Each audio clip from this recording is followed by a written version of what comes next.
Hello guys, ഇതെൻ്റെ രണ്ടാമത്തെ മണാലി ട്രിപ്പാണ്. ഞാൻ കുറച്ച് റഷായിപ്പോയി, കുറച്ച് അർജൻറ്റായിട്ടാണ് ഇപ്പോൾ പൊയ്ക്കൊണ്ടിരിക്കുന്നത്. കാരണം എൻ്റെ ഫ്ലൈറ്റ് 1 മണിക്കാണ്. അതേപോലെ തന്നെ ബാംഗ്ലൂർ ട്രാഫിക് അറിയാലോ, നല്ല ട്രാഫിക്കും ഉണ്ട്.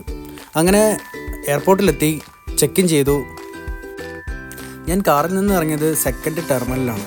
നല്ലൊരു ഫോറസ്റ്റിൻ്റെ ആംബിയൻസോടെയാണ് ബാംഗ്ലൂർ കെമ്പഗൌഡ ഇൻ്റർനാഷണൽ എയർപോർട്ട് ഉള്ളത്. നല്ല ഭംഗിയുണ്ടായിരുന്നു കാണാൻ. വെള്ളച്ചാട്ടമൊക്കെ, ആർട്ടിഫിഷ്യലായിട്ടുള്ള വെള്ളച്ചാട്ടമൊക്കെ ഉണ്ടായിരുന്നു.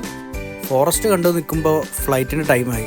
അപ്പോൾ ഇനി ഫ്ലൈറ്റ് കയറാൻ വേണ്ടി ഞാൻ പോവുകയാണ്.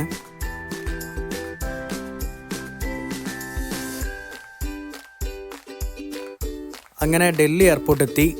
നല്ല ഭംഗിയായിരുന്നു കാണാൻ. അതേപോലെ തന്നെ ഭയങ്കര വിശപ്പുണ്ടായിരുന്നു. ഫുഡ് കഴിക്കാൻ രാവിലെ പറ്റിയില്ല. അപ്പോൾ ഞാനൊരു KFC ചിക്കൻ വാങ്ങി കഴിച്ചു. ഇനി ഞാൻ പോകുന്നത് ഡൽഹി മെട്രോയിലാണ്. അപ്പോൾ ഇനി ബസ് പിടിക്കണം.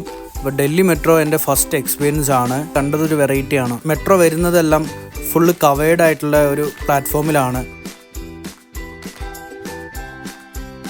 ബസ് മുമ്പ് ബുക്ക് ചെയ്തിട്ടുണ്ടായിരുന്നു. 1100 രൂപയാണ് ഡൽഹി ടു മണാലി. എൻ്റെ തൊട്ടടുത്തിരുന്നത് തോമസ് ചേട്ടനാണ്. തോമസ് ചേട്ടൻ വേറെ ലെവൽ ഒരു ട്രാവലറാണ്. ഒരുപാട് സ്ഥലങ്ങളിൽ മണാലി ഭാഗങ്ങളിലൊക്കെ പോയിട്ടുണ്ട്. അപ്പോൾ ഒരുപാട് സ്ഥലങ്ങളെ പറ്റിയൊക്കെ അറിയാം. രാവിലെ 9:30 ആയപ്പോൾ മണാലിയിൽ റീച്ചായി. അപ്പോൾ എൻ്റെ നെക്സ്റ്റ് റീലിൽ മണാലി വൈബ്സ് കംപ്ലീറ്റ് ഉണ്ടാവും. എല്ലാവരും വാച്ച് ചെയ്യാം. താങ്ക്